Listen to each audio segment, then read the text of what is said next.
നമസ്കാരം. എല്ലാവർക്കും പുതിയൊരു വീഡിയോയിലേക്ക് സ്വാഗതം.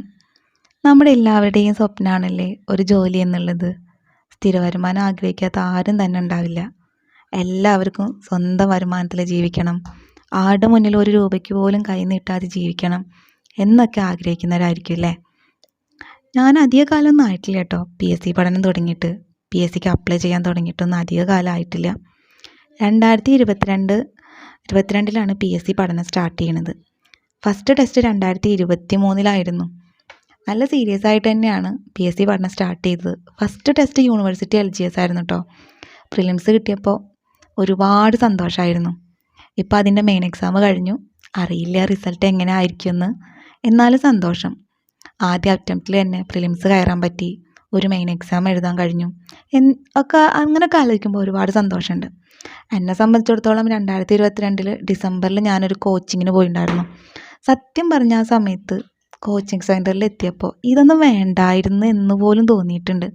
കാരണം മറ്റൊന്നുമല്ല, 2022 എൻ്റെ ജീവിതത്തിലെ എനിക്ക് ഏറ്റവും വലിയ നഷ്ടം ഉണ്ടാവുന്നത് എൻ്റെ മോൻ്റെ മരണം. അത്രയും കാലം ഹോസ്പിറ്റലും മരുന്നും മന്ത്രവും വഴിപാടുകളും ഒക്കെ ആയിട്ടുള്ളൊരു ജീവിതമായിരുന്നു എൻ്റെ കുട്ടിക്ക് വേണ്ടിയിട്ട്. PSC കോച്ചിങ്ങിന് പോകാനുള്ള കാരണം എൻ്റെ മോൻ്റെ നഷ്ടം തന്നെയാണ്. അവൻ ഞങ്ങളെ വിട്ടു പോയപ്പോൾ പിന്നെ വീട്ടിലിരിക്കുമ്പോൾ എനിക്ക് ആകെ ഭ്രാന്ത് പിടിച്ച അവസ്ഥയായിരുന്നു. കുറച്ച് ദിവസങ്ങളൊക്കെ നമ്മുടെ കൂടെ എല്ലാവരും ഉണ്ടായിരിക്കും. ഏട്ടൻ്റെ വീട്ടുകാരും എൻ്റെ വീട്ടുകാരും എല്ലാവരും ഉണ്ടായിരിക്കും. പിന്നെ എല്ലാവർക്കും ഓരോരോ തിരക്കല്ലേ.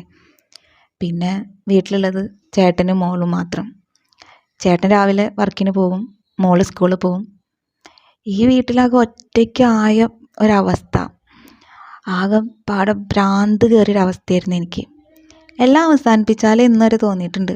പക്ഷെ മോളുള്ളതല്ലേ, ജീവിച്ചല്ലേ പറ്റുള്ളൂ. ജീവിക്കാനും വയ്യ, മരിക്കാനും പറ്റാത്തൊരവസ്ഥ. ഞാൻ തന്നെ തിരഞ്ഞെടുത്തൊരു വഴിയാട്ടോ ഈ PSC കോച്ചിങ്ങിന് പോവാന്നുള്ളത്. പക്ഷെ അവിടെ പോയപ്പോൾ എനിക്ക് ആകെ കിളി പോയ അവസ്ഥയായിരുന്നു. കാരണം വായിക്കാൻ പറ്റണില്ല, എഴുതാൻ പറ്റണില്ല, വല്ലാത്തൊരവസ്ഥ. പിന്നെ ഈ കുട്ടികളെ എല്ലാവരെയും കൂടെ കണ്ടുനോക്കുമ്പോൾ ആകെ ഒരു അവസ്ഥയിലായിരുന്നു ഞാൻ. കാരണം ഒരുപാട് കാലങ്ങൾക്ക് ശേഷം പുസ്തകങ്ങളോടൊരു അടുപ്പം വരികയാണ് ഞാൻ. ഒരുപാട് കാലമായിട്ട് എനിക്ക് ബുക്കുകളോടൊന്നും ഒരു അടുപ്പം ഉണ്ടായിരുന്നില്ല.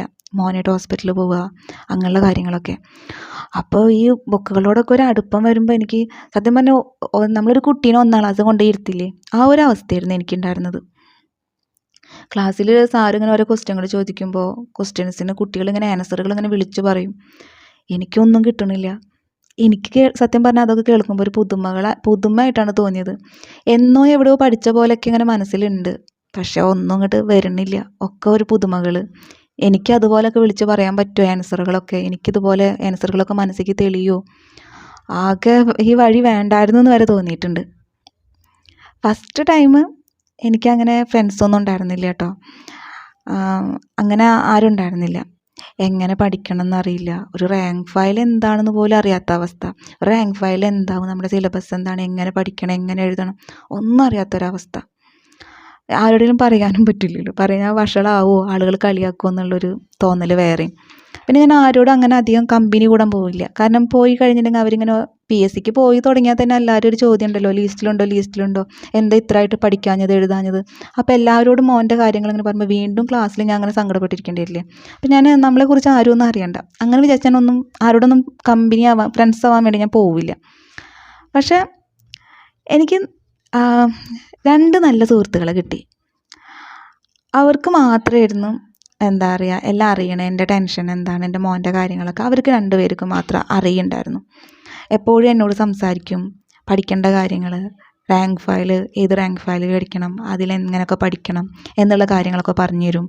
അതുപോലെ തന്നെ PSC സംബന്ധമായ ടെലഗ്രാം ഗ്രൂപ്പുകളൊക്കെ ഉണ്ടല്ലോ, അങ്ങനത്തെ ഗ്രൂപ്പുകൾ, യൂട്യൂബ് ചാനലുകൾ, വാട്സപ്പ് ഗ്രൂപ്പുകൾ, അതൊക്കെ എങ്ങനെയാണ് എന്തൊക്കെ അതിലൊക്കെ ജോയിൻ ചെയ്യിപ്പിച്ചു. അതൊക്കെ എൻ്റെ സുഹൃത്തുക്കളാട്ടോ.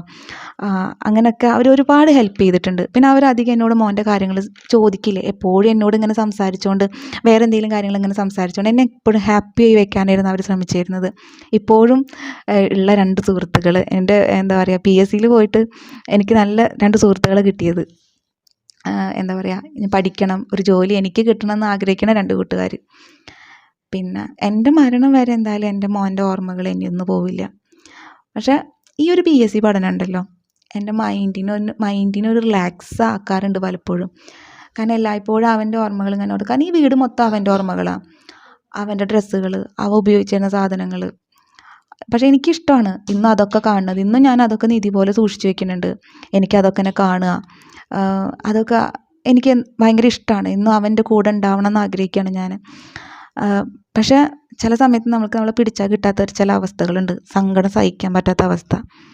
പക്ഷേ ഈ ഒരു PSCക്ക് വന്നതോട് കൂടിയിട്ട് ഒരുപാട് പഠിക്കാനുണ്ടല്ലോ നമുക്ക്. ഇനിയിപ്പോൾ LDC വരികയാണ്, പിന്നെ ഒരു വേരിയസ് LGS വരുന്നുണ്ട്. അതിനൊക്കെ വേണ്ടി ഇങ്ങനെ നമ്മളിങ്ങനെ സിലബസ് പഠിക്കും. ഒരു പുസ്തകം പോലും ഇല്ലാത്ത എൻ്റെ ടേബിൾ ഇപ്പം നിറയെ PSC ബുക്കുകളാണ്, പലതരം ബുക്കുകളായി. അപ്പോൾ ഇങ്ങനെ ഓരോന്നിങ്ങനെ പഠിച്ചു വരുമ്പോൾ മൈൻഡിന് ഒരു റിലാക്സേഷൻ കിട്ടുന്നുണ്ട് എനിക്ക്. കാരണം ഓർമ്മകൾ നല്ലതാണ്, പക്ഷേ ചില ഓർമ്മകൾ നമ്മൾക്ക് ചിലപ്പോൾ തോന്നും ഒക്കെ ഒന്നങ്ങോട്ട് ഇല്ലാതായിരുന്നെങ്കിൽ, മൈൻഡിനൊന്ന് എല്ലാം ഡിലീറ്റ് ആക്കാൻ പറ്റിയിരുന്നെങ്കിൽ തോന്നാറുണ്ട്.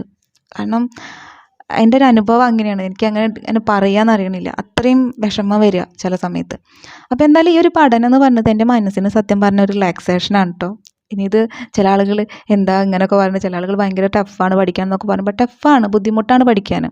പക്ഷേ എന്നെ സംബന്ധിച്ചിടത്തോളം എനിക്ക് ഇങ്ങനത്തെ ഒരു അനുഭവം ഉള്ളതുകൊണ്ട് എൻ്റെ മൈൻഡിന് റിലാക്സ് ആയിട്ടാണ് എനിക്ക് തോന്നുന്നത്. അപ്പോൾ ഇതൊക്കെയാണ് ഞാൻ PSCയിലേക്ക് വരാനുള്ള കാരണങ്ങൾ.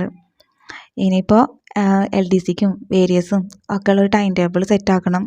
പിന്നെ ഒരു വീട്ടമ്മ ആകുമ്പോൾ വീട്ടിലെ പണികളും പഠനവും എല്ലാം ഒരേ ഇമ്പോർട്ടൻറ്റിൽ കൊണ്ടുപോകണമല്ലോ. എല്ലാം ഒന്നിനൊന്ന് ഇമ്പോർട്ടൻ്റ് ആണ്, ഒന്ന് വേണ്ടെന്ന് വയ്ക്കാൻ നമുക്ക് പറ്റണില്ല. അപ്പോൾ വീട്ടമ്മമാർക്ക് അങ്ങനെയൊക്കെ ഓരോ കാര്യങ്ങളുള്ള കാരണം എല്ലാം ഇമ്പോർട്ടൻ്റ് ആയിട്ട് കൊണ്ടുപോകണം. വീട്ടിലെ കാര്യങ്ങൾ, പഠനം, മോളുടെ പഠനം, അങ്ങനെ എല്ലാത്തിനും അതിൻ്റേതായ ഇമ്പോർട്ടൻസ് കൊടുത്തിട്ടാണ് നമ്മൾ കൊണ്ടുപോകാൻ. അപ്പോൾ മറ്റൊരു വീഡിയോയിൽ നമുക്ക് വീണ്ടും കാണാം. അപ്പോൾ എല്ലാവർക്കും ഓരോരോ പ്രശ്നങ്ങളുണ്ടാവും, വിഷമങ്ങളുണ്ടാവും, ഒക്കെ കാണും. അതിനൊക്കെ തരണം ചെയ്ത് ജീവിക്കുക. നമ്മുടെ വിഷമങ്ങൾ നമ്മൾ എത്ര ഇല്ലയെന്ന് വെച്ചിട്ടുണ്ടെങ്കിലും വേണ്ടാന്ന് വെച്ചാൽ നമ്മളതിങ്ങനെ മനസ്സിൽ തന്നെ അത് പോവില്ല, നമ്മുടെ മരണം വരെ പോവില്ല. അപ്പോൾ അതിനെ ഓവർകം ചെയ്യാനുള്ള എന്ത് മാർഗ്ഗമാണെങ്കിലും നമ്മൾ തന്നെ അത് തിരഞ്ഞെടുക്കുക. അപ്പോൾ മറ്റൊരു വീഡിയോ ആയിട്ട് നമുക്ക് വീണ്ടും കാണാം കേട്ടോ.